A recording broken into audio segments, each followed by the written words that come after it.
오늘은 새로운 말씀 시리즈 한낮의 하나님 첫 번째 시리즈 말씀 포기한 자리에도 약속은 살아있다. 포기한 자리에도 약속은 살아있다라는 제목으로 하나님 말씀 증거하도록 하겠습니다.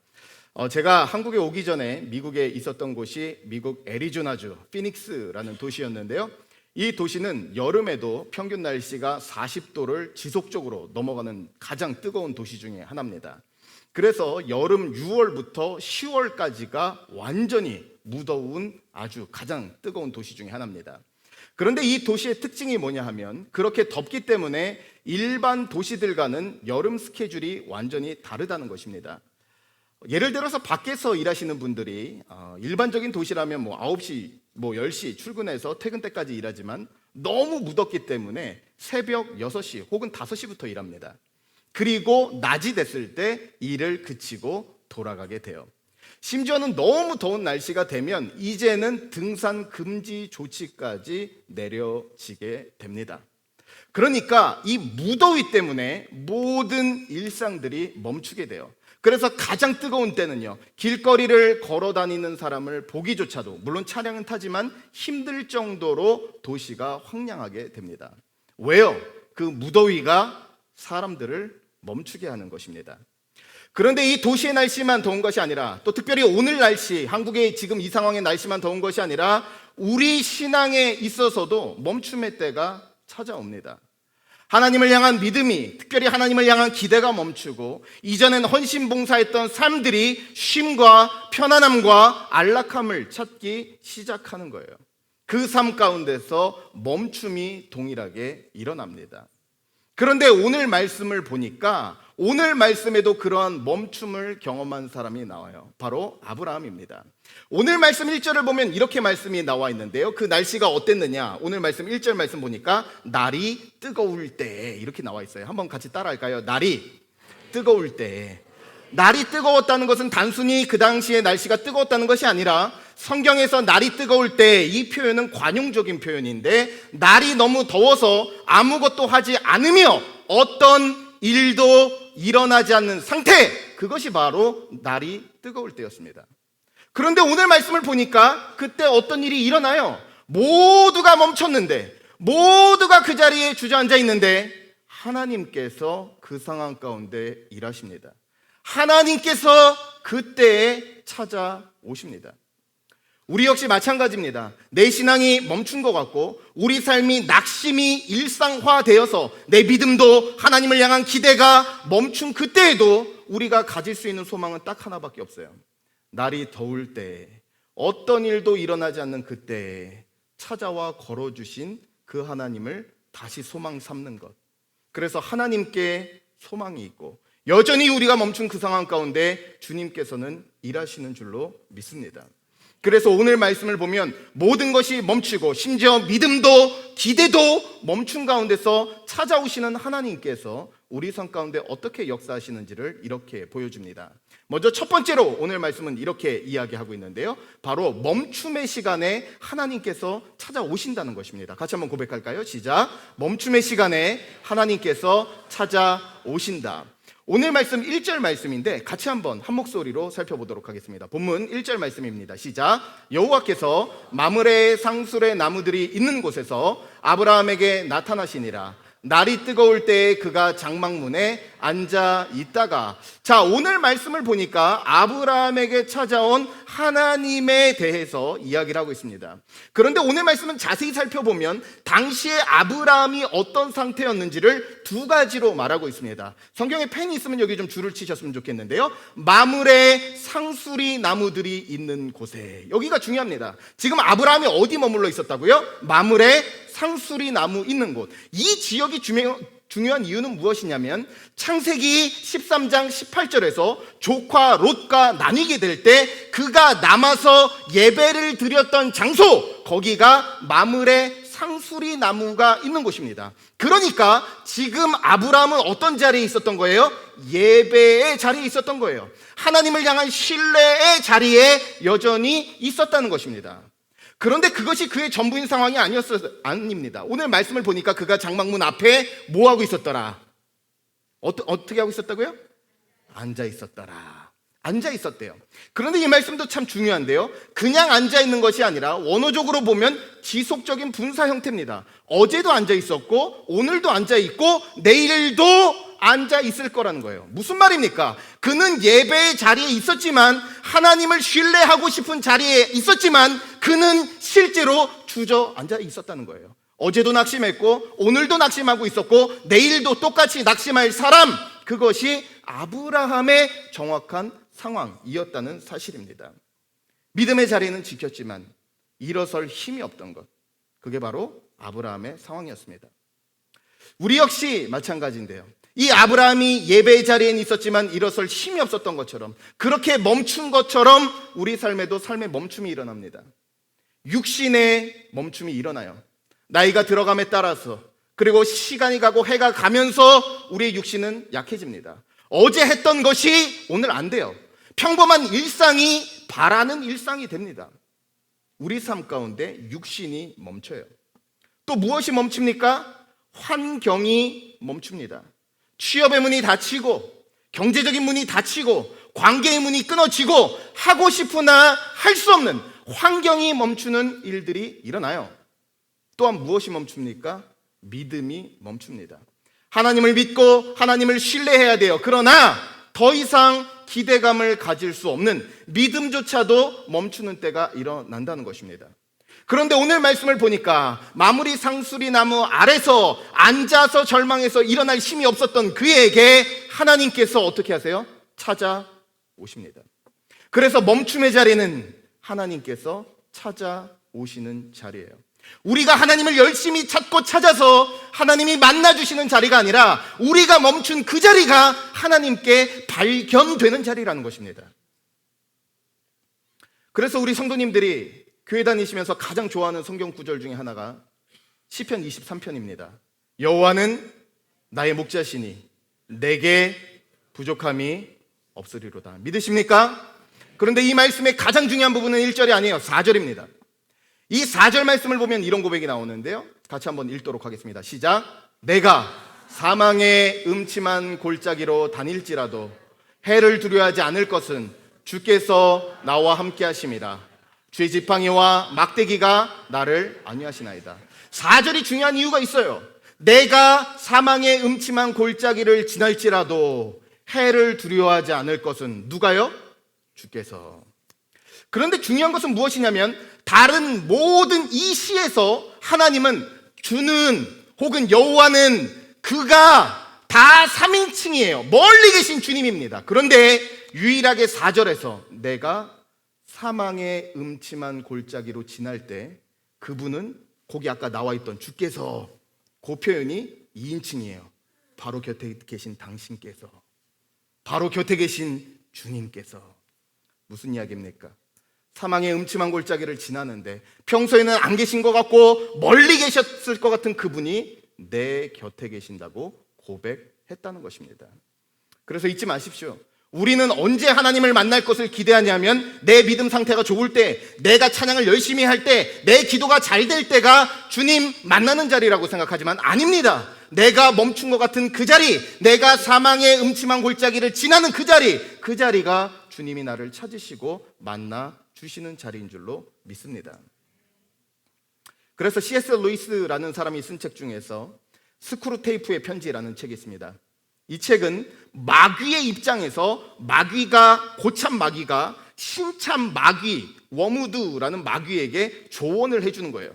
어떻게 하면 그리스도인들을 넘어뜨릴 수 있는지, 어떻게 하면 그리스도인들을 예수 믿는 걸 방해할 수 있는지를 관해서 쓴 책입니다. 그런데 거기에 이런 내용이 나와요. 언제 가장 사단에게 위험이 되는가?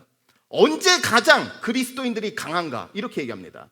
하나님께서 그를 버렸다고 느껴지는 순간, 하나님께서 그를 황량한 곳에 내버려 두었다고 생각되는 그 자리에서, 그 성도가 여전히 하나님께 순종할 마음을 갖고 있다면 가장 위험한 때다. 그렇게 얘기해요. 여전히 인생에 있어서 가장 깊은 골짜기에 있는데 하나님께 예배드릴 마음이 있어요. 한 번 더 기도하기로 작정을 해요. 그러면 그 자리가 사단들 볼 때 가장 두렵고 가장 위험한 상태라는 거예요. 왜요? 그 자리를 주님께서 반드시 찾아가시기 때문입니다. 반드시 그 자리를 주님께서 외면하지 않으시기 때문에 그렇습니다. 저는 오늘 이 자리가 동일하다고 생각됩니다. 우리 성도님들이 오늘 이 예배 자리에 나올 때 어떤 아픔과 어떤 상처와 한 주간에 어떤 문제로 왔는지 다 알 수는 없지만 한 가지, 그래도 예배하기로 작정하고 그래도 한 번 더 기도하기로 작정하는 그 순간을 주님이 귀히 보실 뿐만 아니라 반드시 찾아가 주실 줄로 믿습니다. 그것이 바로 아브라함이 누렸던 은혜예요. 마무리 상수리 나무 아래서 예배는 드리지만 잡히는 것 보이는 것 없어서 일어날 힘이 없었지만 하나님께서 그 자리 가운데 찾아가 주셨습니다. 오늘 그 자리가, 내가 멈춘 그 자리가 다시 주님께서 찾아가시며 나를 다시 일으켜 주시는 소망의 자리, 능력의 자리가 될 수 있기를 주님의 이름으로 간절히 축복합니다. 또한 말씀은 우리에게 이렇게 이야기합니다. 바로 하나님께서 베풀어 주신 그 은혜에 대하여, 이제 찾아오신 은혜에 대하여 믿음은 반응한다는 거예요. 하나님께서 찾아주신 그 은혜에 대하여 믿음은 뭐 한다고요? 반응한다는 것입니다. 오늘 말씀을 보니까 이제 아브라함이 장막문에 앉아 있었습니다. 그런데 저 멀리서 3명의 사람이 오게 돼요. 그 중에 한 분은 하나님이셨습니다. 그런데 아까까지 앉아 있었던 사람이 일어납니다.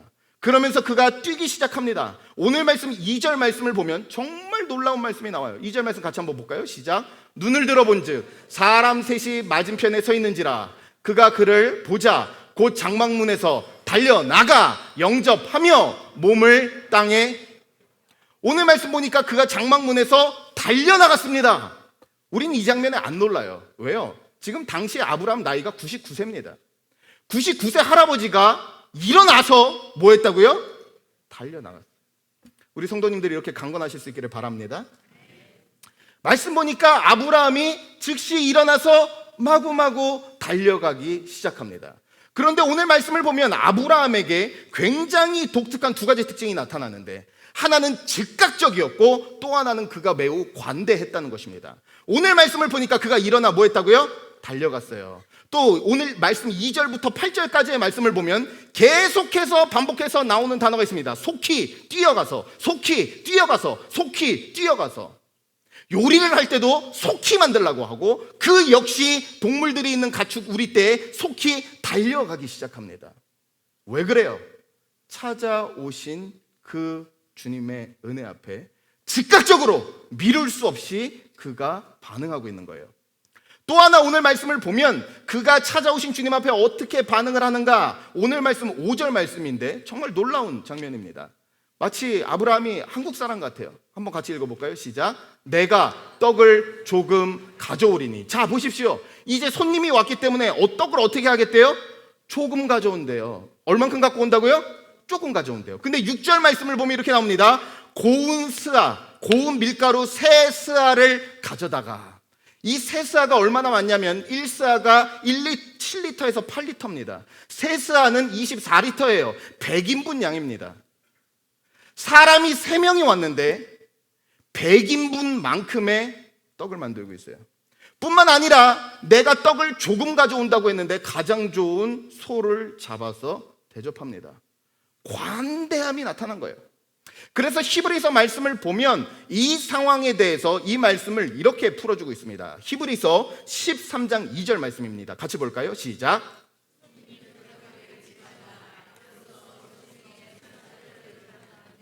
자, 이 말씀이 바로 아브라함의 경우라는 거예요. 부지 중에 천사들을 어떻게 한 사람이 있다고요? 대접한 사람이 있었다. 그런데 이 말씀을 읽으면서 아, 그렇지, 나도 누군가를 대접해야지, 누군가를 내가 밥을 사줘야지, 이 정도로만 읽으면 이 말씀은 예절 교육입니다. 그것만 말하는 게 아니에요. 이 말씀이 근본적으로 말하고 있는 것은 무엇이냐면 이것이 복음의 순서라는 거예요.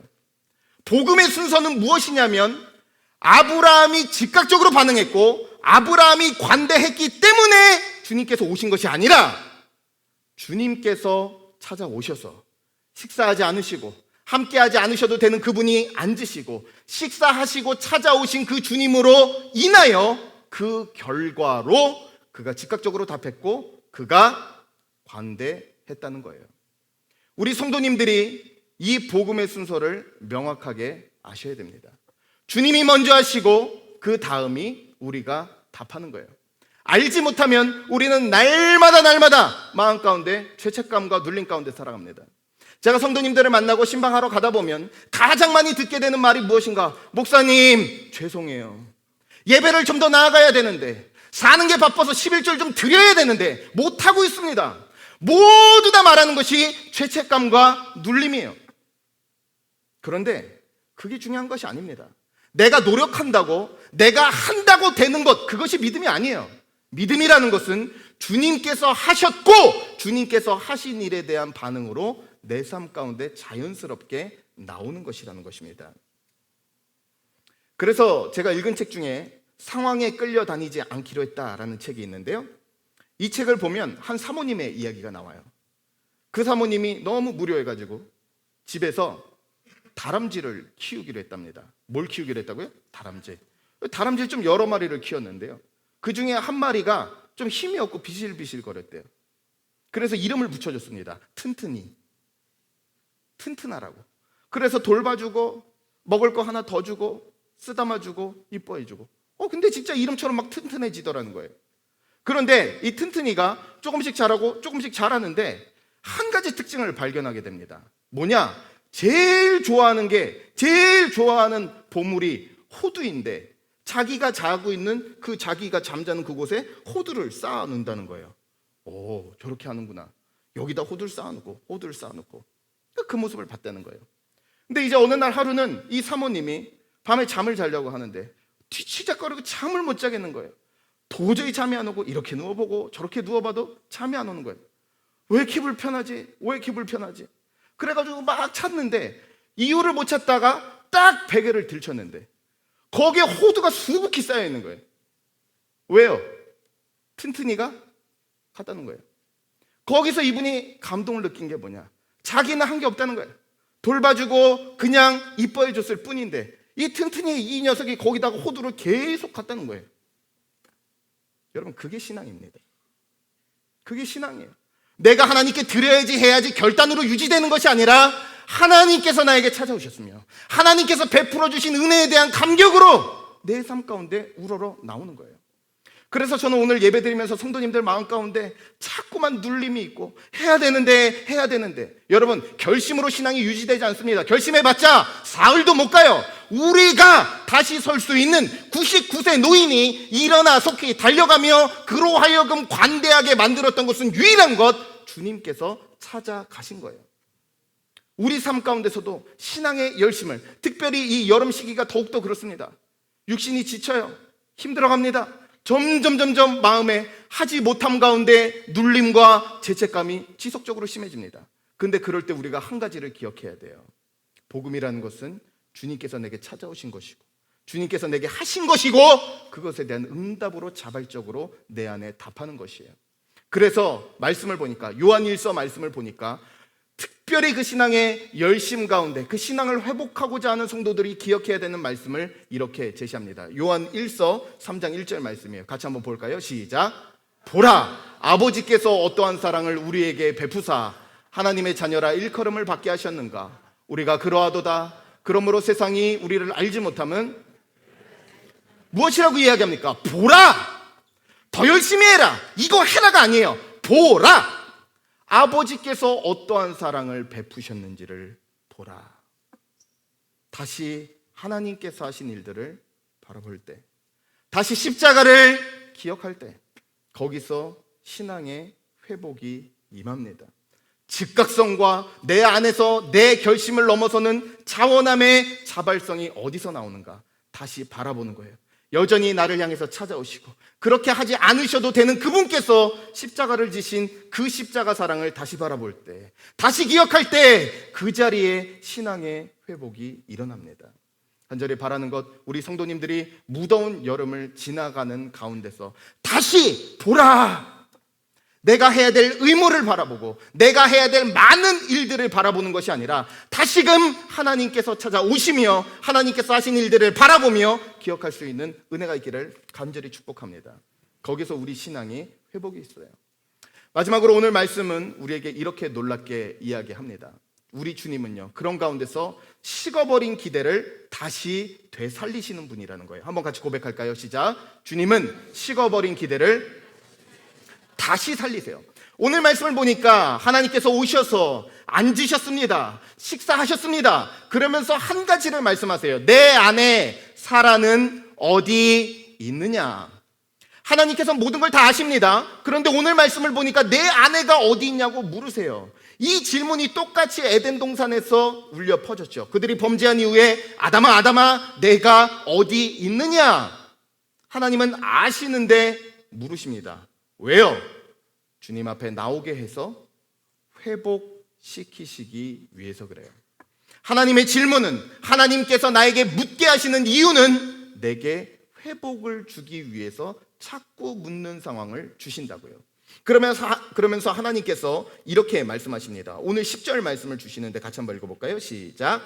그가 이르시되 내년 이맘때 내가 반드시 내게로 돌아오리니 내 안에 사라에게 아들이 있으리라 하시니 사라가 그 뒤 장막문에서 들었더라. 뭐라고 이야기하냐면 반드시 내가 내게로 돌아오리니 내게 뭐가 있을 것이라고요?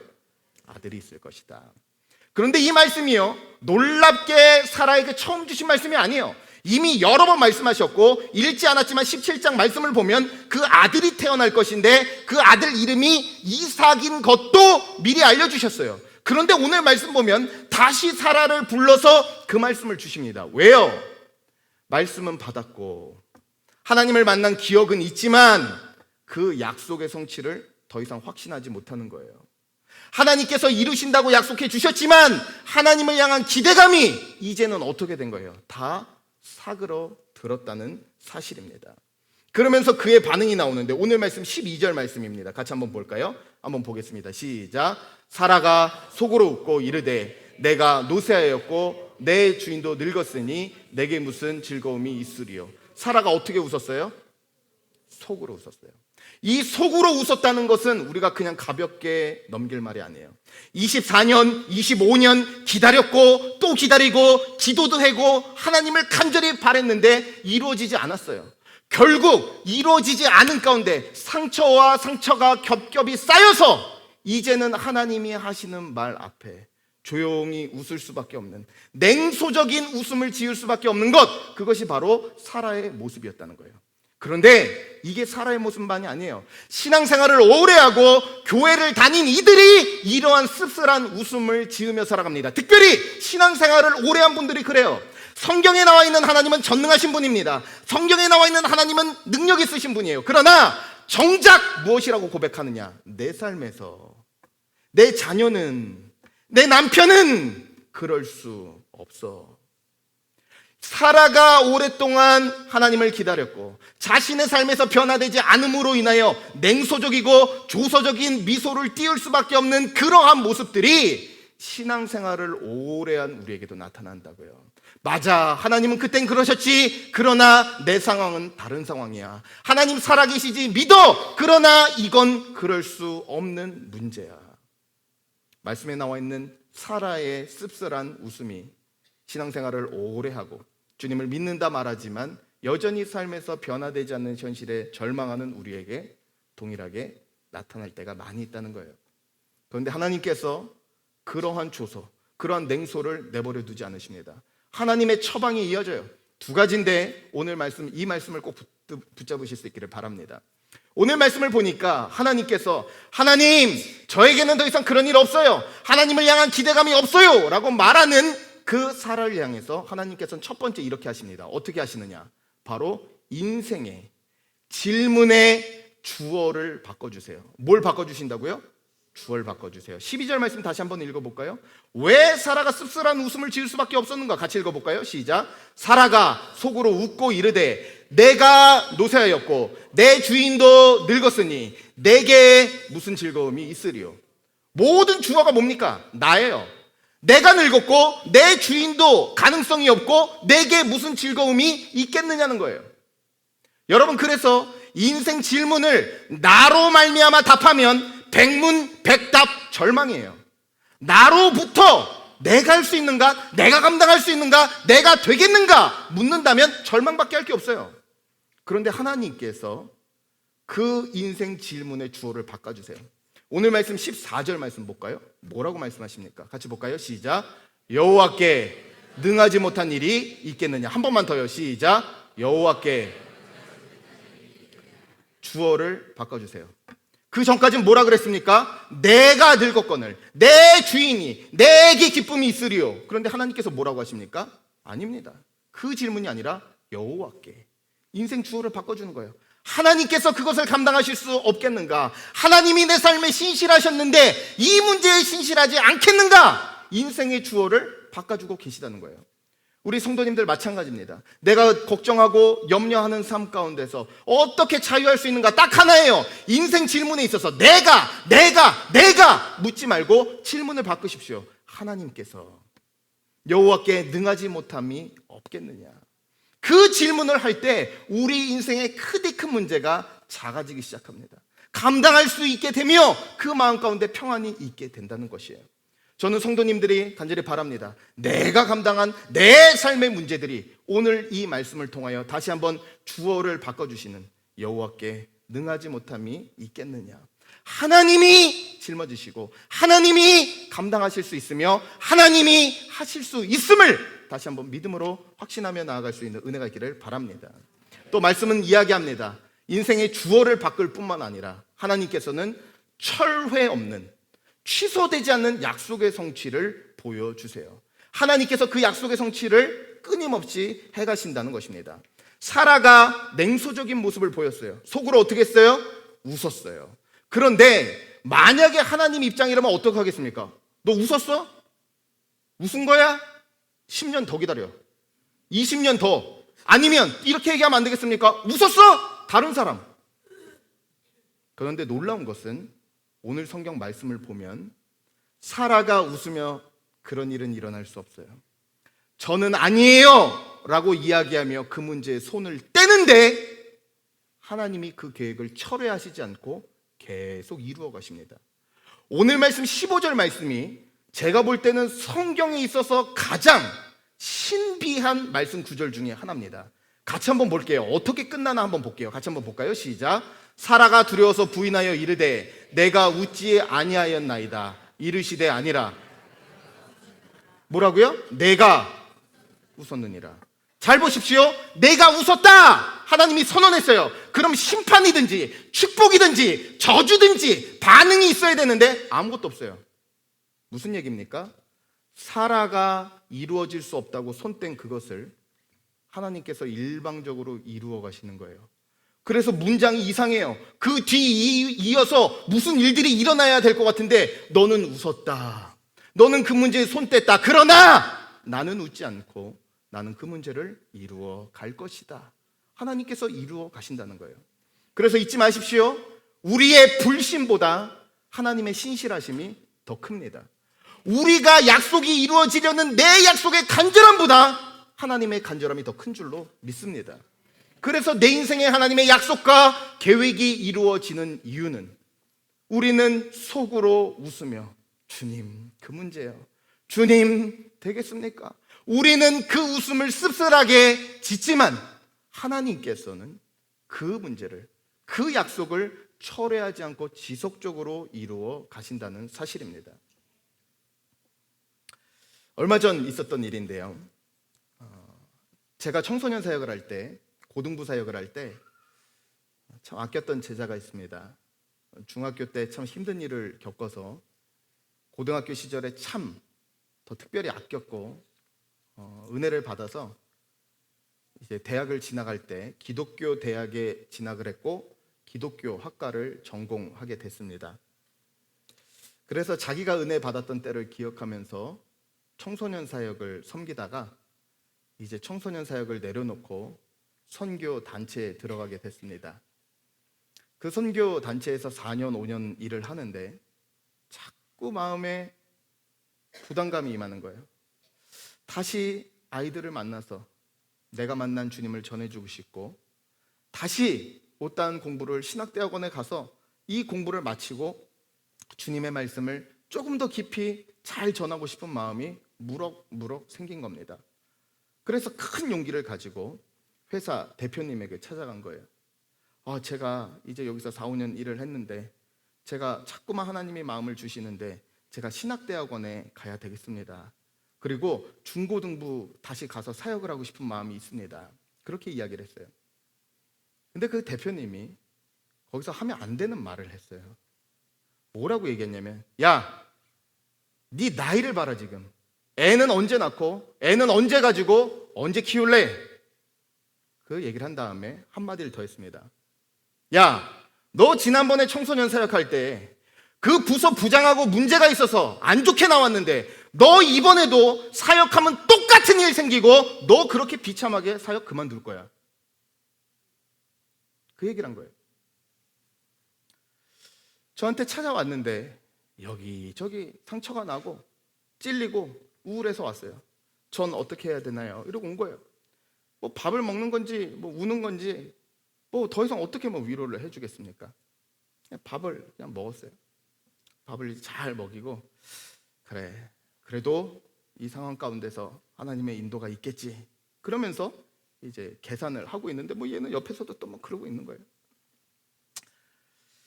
밥을 결제를 하고 나가려고 그러는데 갑자기 거기에 있었던 음식점 주인이 지금 자기네 음식점에서 이벤트를 한다는 거예요.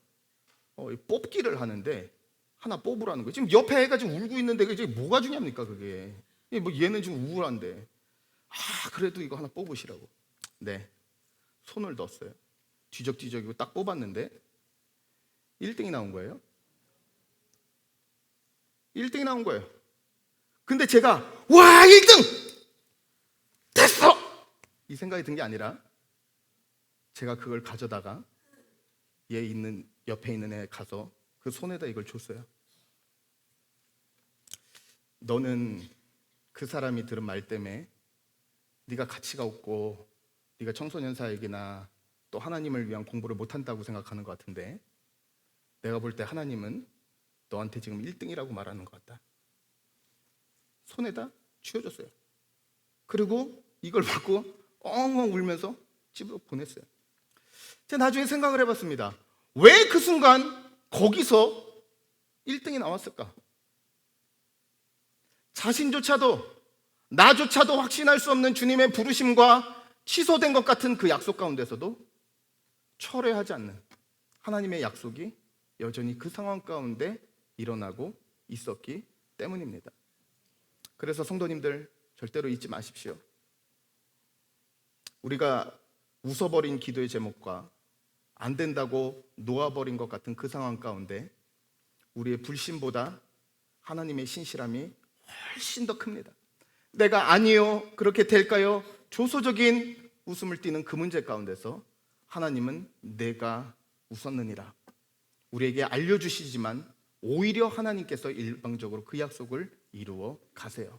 다시 한번 우리 성도님들의 삶 가운데 이루어지지 않는 현실과 낙심 가운데 주저앉아 있다면 다시 한번 오늘 말씀을 통해서 멈춰진 상황 가운데서도 그 모든 것이 멈춘 가운데서도 홀로 멈추지 않고 약속을 신실하게 이루신 그 하나님을 다시 바라봄으로 말미암아 낙심의 자리에서 다시 일어날 뿐만 아니라 그 주님의 은혜에 다시 한번 감사하며 속히 즉각적으로 그리고 풍성함으로 또한 우리의 삶으로 답할 수 있는 모든 성도님들이 되시기를 주님의 이름으로 간절히 축원합니다.